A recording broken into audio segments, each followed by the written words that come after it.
अस्सलाम वालेकुम एवरीवन। आज मैं आपके साथ शेयर करूंगी खंडलियाँ बनाने का तरीका। इसको कुछ लोग खंडियाँ भी कहते हैं, वैसे हम लोग इसको खंडली बोलते हैं। तो इसके लिए हम ले लेंगे आधा कप दही, 4 चम्मच दही आप कह सकते हैं। और इसमें मैं शामिल करूंगी एक छोटा प्याज, बहुत ही बारीक चॉप किया हुआ। आप छोटे वाले कद्दूकश से कर लें तो ज़्यादा बेहतर है। 2 सब्ज़ मिर्चें बहुत ही बारीक कुटी हुई और थोड़ा सा सब्ज़ धनिया। धनिए से इसका कलर बहुत अच्छा आएगा और ख़ूबसूरत लगेगा। 1 चम्मच सुरख मिर्च पाउडर, 1 चम्मच नमक, 1/4 चम्मच हल्दी पाउडर, आधा चम्मच ज़ीरा, सफ़ेद ज़ीरा और तकरीबन 1 चम्मच या थोड़ा कम अपने टेस्ट के अकॉर्डिंग आप कर लें गरम मसाला ले लेंगे हम। और इसको अच्छी तरह से मिक्स कर लेंगे सारे मिक्सचर को। इसमें हम शामिल करेंगे आधी प्याली या 4 चम्मच बेसन। और उसके बाद हम इसमें सारे मिक्सचर को थोड़ा थोड़ा पानी मिला के, आपने एकदम से सारा पानी नहीं शामिल करना, थोड़ा थोड़ा पानी मिला के इसको मिक्स कर लेना है।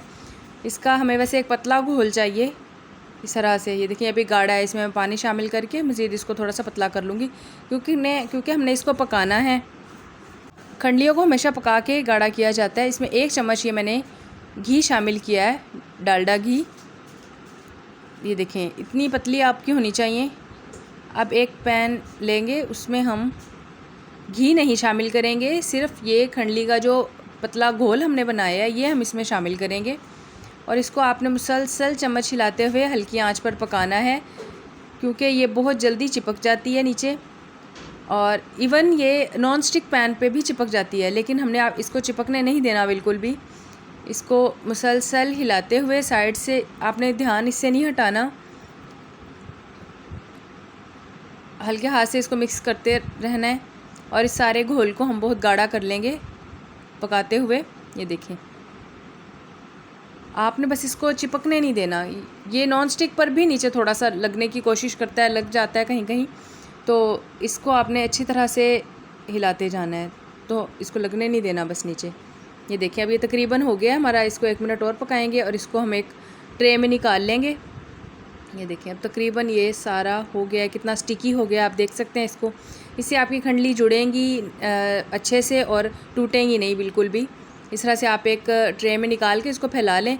बहुत मोटा आपने इसकी लेयर नहीं बनानी, बहुत मोटी लेयर बहुत बुरी लगती है, टेस्ट भी अच्छा नहीं आता। तो आपने इसकी पतली सी लेयर बनानी है। ये देखें अभी से ये स्टिकी हो रही है, चिपक रही है। इस तरह से आपने इसको पूरी ट्रे में फैला देना है। और इसको थोड़ा जब अभी नरम ही हो तो आप इसको काट दें, जो भी शेप आप देना चाहें। मैं इसको चौकोर पीसीस में काट लूँगी।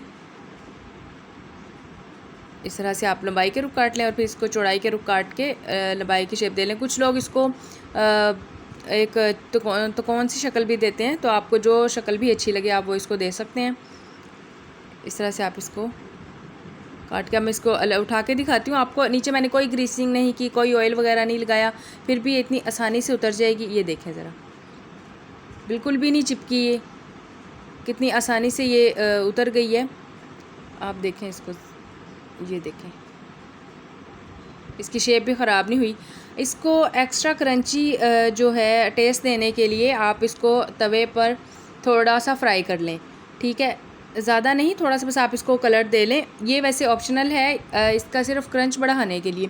अगर आप नहीं करना चाहते तो कोई मसला नहीं, आप इसको इस स्टेप को मिस कर दें, आप ना इसको फ्राई करें। लेकिन फ्राई करने से एक दफ़ा ट्राई कीजिएगा, बहुत कमाल का टेस्ट आता है, इसका क्रंच बढ़ जाता है। ये देखें इस तरह से आपने थोड़ा सा इसको कर लेना है। ये देखिए इसका मैं आपको कलर भी दिखाती हूँ, बहुत प्यारा सा ये देखें कलर हो जाता है। अब एक पैन लें, उसमें 1 प्याली ऑयल ले लें और उसमें ये मैंने एक बड़ा प्याज बहुत बारीक पीस लिया था मिक्सर में डाल के, पानी थोड़ा सा डाल के इसमें बड़े बड़े पीसेस काट के, तो उसको डाल देंगे और अच्छी तरह से 2 मिनट के लिए इसको फ्राई होने देंगे। और उसके बाद 2 चम्मच अदरक लहसुन का पेस्ट इसमें शामिल करेंगे और ढाँप के रख देंगे। इसके बाद इसको 2 मिनट तक पकाएंगे। ये प्याज जो हैं कब ब्राउन नहीं होते, तो बस इसको 2 मिनट का टाइम काफ़ी है। इसके बाद एक बड़े टमाटर का पेस्ट था, ये भी मिक्सर में ही बनाया था, तो वो इसमें शामिल कर देंगे। और इसको अच्छी तरह से हम पकाएंगे और इसमें शामिल कर देंगे सारे खुश्क मसाले। 1 चम्मच सुरख मिर्च पाउडर, 1 चम्मच ही हम इसमें शामिल करेंगे नमक, 1/4 चम्मच हल्दी पाउडर शामिल करेंगे इसमें। 1 चम्मच हम शामिल करेंगे खुश्क धनिया पाउडर। अब इसको अच्छी तरह से मिक्स करके भून लेंगे। और 1 चम्मच इसमें हम सफ़ेद ज़ीरा शामिल करेंगे। अगर आपके पास पाउडर है तो पाउडर शामिल कर लें, वरना ऐसे ही शामिल कर लें। 2 सब्ज़ इलायचियाँ शामिल की हैं और 2 मिर्चें हैं सब्ज़, ये दरमियान से कटी हुई। और इसको 2 मिनट के लिए ढाँप के रख देंगे। उसके बाद ये देखें, ये अच्छी तरह से भुन गया है, आपको नज़र आ रहा होगा इसका ऑयल भी निकल चुका है। ऑयल ही निकलना इसकी निशानी होती है मसाले के भुनने की। तो अब इसमें थोड़ा सा पानी शामिल करेंगे। जितनी ग्रेवी आपको चाहिए आप उतना पानी शामिल कर सकते हैं इसमें।